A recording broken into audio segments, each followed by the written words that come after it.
Jadi cerita kali ini dari security sebuah rumah sakit di daerah Jakarta Selatan. Kejadian ini sekitar tahun 2014. Kita sebut aja security ini namanya Anto. Umurnya sekitar 37 tahun. Anto itu hitungannya adalah security baru di rumah sakit ini. Ya kira-kira dia udah kerja di situ sekitar setahunan. Jadi sistem jaga di security rumah sakit ini tuh ada yang jaga di depan, jaga per lantai, sama tempat-tempat lainnya lah. Karena di rolling terus, kebetulan pada saat itu Anto tuh lagi kedapetan shift jaga malam. Seharusnya dia jaga bareng sama temennya namanya Arif. Mereka akan jaga 2 lantai tuh pada saat itu. Letaknya di lantai 4 sama 5. Tapi di malam itu tuh Arif izin, jadi gak bisa jaga. Dan akhirnya mengharuskan si Anto nih jaga sendirian di 2 lantai itu. Jadi ya paling si Anto bakal bolak-balik ke setiap lantai 4 sama 5. Nah sekitar jam 10 malam, Anto mulailah jaga. Dia mulai dari ngelihat data pasien malam itu. Pokoknya sesuai mekanisme dari rumah sakit itulah. Kayak di ruang ICU itu ada berapa orang, keluarga yang nunggu ada berapa, dan lain-lain. Setelah dapet semua datanya, dia langsung jaga ke lantai 4. Nah sekitar jam 11 malam, pas banget ada OB lewat di lantai 4 tempat dia jaga. Dan kebetulan si Anto ini tuh lagi ngantuk banget. Dia nitip lah kopi ke si OB ini. Minta tolong banget dibikinin kopi hitam panas. Terus gak kerasa nih udah sejam nunggu, kopinya si Anto tuh gak datang-datang.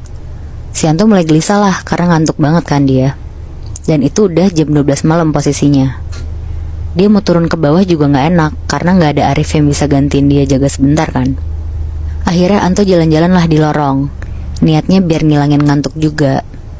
Tapi pas dia lagi jalan di lorong, tiba-tiba dari ujung lorong tuh ada perempuan cantik banget pakai baju perawat. Lagi jalan ke arah Anto sambil bawa gelas kopi. Jadi kayak papasan itu ya? Iya benar Moy. Anto berhenti terus langsung ngeliatin perempuan ini. Tapi perempuan ini tuh jalan aja lurus ngelewatin Anto.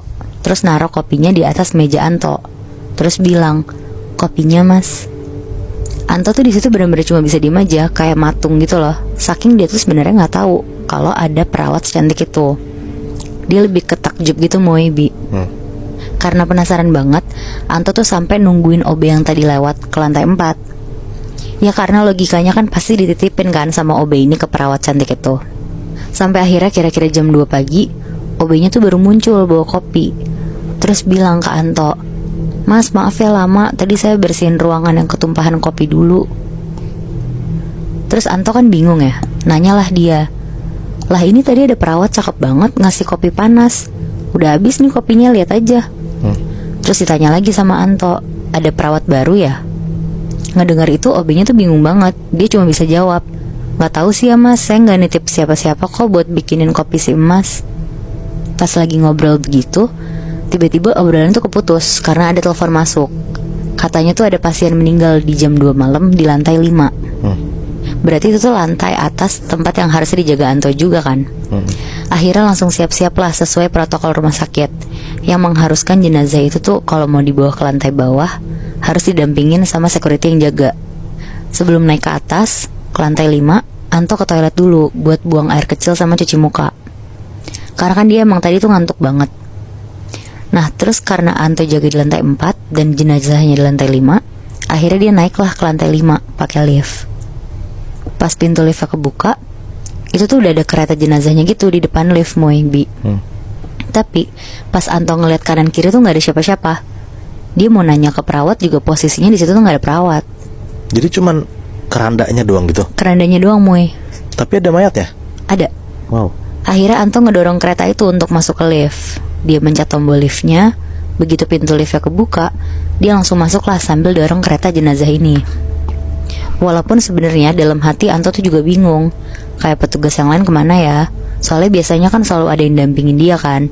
Tapi karena takut jenazah udah ditunggu di ruang jenazah, jadi Anto inisiatif lah ngebawa jenazah ini ke lantai bawah. Pas udah sampai di bawah, lanjut tuh didorong Anto ke kamar jenazah. Pas udah ditaruh Anto di kamar jenazah, Anto mau nyarilah petugas jenazahnya ini. Karena biasanya yang jaga di kamar jenazah tuh ada 2 Moy Bi. Ada dokter sama satu lagi petugasnya, kayak yang dampingin dokter gitu. Nah mereka berdua tuh ada ruangannya sendiri. Jadi di dalam kamar jenazah itu tuh ada bilik. Nah mereka tuh di balik biliknya itu, tempat dokter sama petugasnya. Kayak semacam tempat duduk-duduk istirahat, sama ada TV-nya juga di situ buat nonton. Tapi setelah dicari-cari Anto ke ruang jenazah, ke ruangan tempat dokter sama penjaga itu, bener-bener gak ada tanda-tanda dari mereka. Akhirnya karena Anto ngerasa pengantaran jenazah ini juga salah satu tanggung jawab dia bener-bener nungguin sampai ada petugas yang datang. Ibaratnya tuh biar kayak serah terima gitu kan. Terus dia nungguinnya di kamar jenazahnya? Iya, tapi di biliknya itu Moy, sambil nonton TV. Terus pas Anto lagi asik nonton TV, tiba-tiba tuh bulu kuduknya Anto ini tuh naik. Dia merinding banget, kayak dia tuh ngerasa ada yang niup dia dari belakang gitu Moy, Bi. Terus langsung lah Anto nengok ke arah jenazah yang tadi diantar, buat mastiin kan. Pas dia nengok, ya masih ada kereta jenazahnya. Tapi karena mau mastiin lagi, Anto akhirnya jalanlah ke kereta jenazahnya.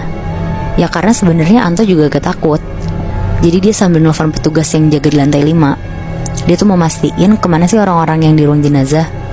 Nah pas teleponnya masih belum diangkat, Anto sambil berusaha buka kereta jenazahnya ini, kayak mau mastiin kalau ini tuh ada isinya kan. Dibuka pelan-pelan lah sama Anto, karena kan besi gitu ya. Akhirnya dia ngintip pelan-pelan. Pas udah kebuka dikit, Anto tuh ngeliat isi kereta jenazah ini tuh perempuan cantik yang ngasih dia kopi tadi. Nah pas teleponnya, pas ngeliat itu Anto tuh kaget banget. Dia langsung jalan cepet keluar dari ruang jenazahnya. Dia bener-bener nelfonin petugas itu terus-terusan.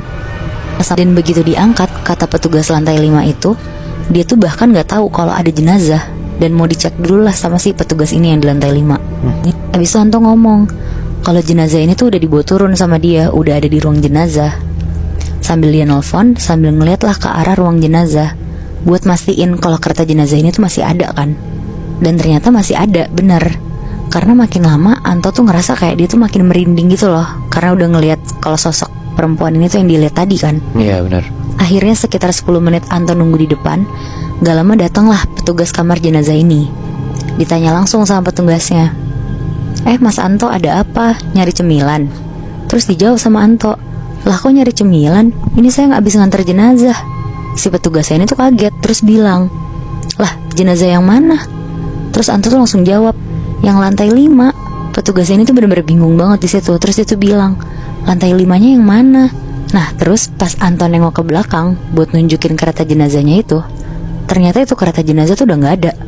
Bener-bener tempat dia taruh kereta jenazah tadi tuh kosong. Jadi gak cuman mayatnya doang hilang, tapi kerandanya juga gak ada? Gak ada, Bi. Oh shit. Jujur Anto disitu shock banget, dan jadi heboh banget lah satu rumah sakit pada hari itu. Akhirnya karena semuanya penasaran, diceklah ke CCTV rumah sakit itu. Ternyata Bi, emang bener ada kematian, tapi itu tadi sore, bukan jam 2 pagi. Dan dari hasil CCTV itu adalah Anto tuh emang beneran ke lantai 5. Dia juga ngedorong, tapi yang didorong tuh gak ada.